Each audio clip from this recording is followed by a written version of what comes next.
Assalamualaikum warahmatullahi wabarakatuh. Nama saya Ailin Zanin dari kelas 6B, absen 25. Kali ini saya akan menjelaskan tentang tema 2 subtema 1 pembelajaran 3. Pohon bambu mempunyai ciri-ciri khusus, yaitu mempunyai bulu halus yang tajam terdapat pada batang bulu tersebut, melekat kuat dan dapat menyebabkan gatal. Tumbuhan beradaptasi untuk mempertahankan hidupnya. Adaptasi adalah ciri-ciri khusus yang memiliki tanaman atau tumbuhan untuk hidup pada tempat atau daerah tertentu. Berdasarkan habitatnya, tumbuhan dibagi menjadi 3 jenis, yaitu yang pertama hidrofit, tumbuhan yang sebagian tubuhnya ada di permukaan air, akarnya berada di air titik, memiliki rongga udara dalam batang atau petangkai. Daun titik daunnya muncul ke permukaan. Yang kedua, hidrofit, tumbuhan yang hidup di daerah lembab. Tubuhnya terdiri atas bagian-bagian akar, batang, dan daun. Batangnya pada umumnya tidak tampak karena terdapat di dalam tanah. Daunnya yang muda umumnya.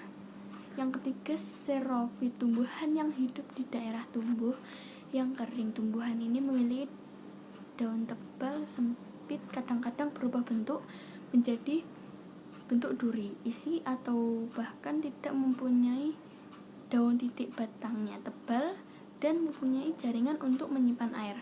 Akarnya panjang. Selanjutnya tentang proklamasi kemerdekaan Indonesia.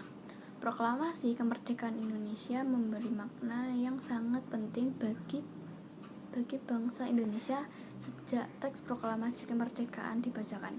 Rakyat Indonesia memiliki negara merdeka yang berdaulat dan martabat. Tonggak sejarah tersebut tidak akan menjadi apabila tidak ada anak bangsa yang berani memproklamirkan kemerdekaan. Titik mereka adalah pejuang bangsa yang tidak boleh dilupakan. PR Soekarno merupakan salah satu orang yang berjasa dalam mendirikan negara Republik Indonesia. Bung Karno lahir di Blitar, Jawa Timur 6 Juni 1901 dan meninggal di Jakarta 21 Juni 1970. Drs Muhammad Hatta atau yang disebut Bung Hatta lahir di Bukit Tinggi, Sumatera Barat 12 Agustus 1902. Beliau wafat di Jakarta 14 Maret 1980 pada usia 77 tahun. Ahmad Subarjo Djodjisorjo lahir di Karawang, Jawa Barat 23 1896. Wafat di 15 Desember 1978 pada umur 82 tahun. Dia adalah Menteri Luar Negeri Indonesia yang pertama, adalah seorang perwira tinggi Angkatan Laut Kekaisaran Jepang. Beliau membantu persiapan konsep teks proklamasi kemerdekaan dengan mempersilahkan rumahnya digunakan untuk kegiatan yang sangat penting. Soekarni lahir di Blitar, Jawa Timur 14 Juli 1916. Beliau wafat di Jakarta 7 Mei 1971 pada usia 54 tahun. Nama lengkapnya adalah Soekarni Kartodiwirjo. Soekarni adalah salah satu orang tokoh pemuda yang berjuang yang gigih melawan penjajah.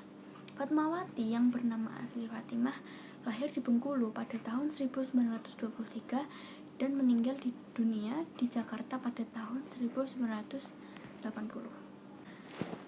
Teks proklamasi kemerdekaan Indonesia diketik oleh Sayuti Melik. Sayuti Melik adalah tokoh pemuda yang juga sangat berperan dalam proklamasi kemerdekaan Indonesia. Sayuti Melik mengetik naskah proklamasi setelah ia menyempurnakan dari tulisan tangan Bung Karno.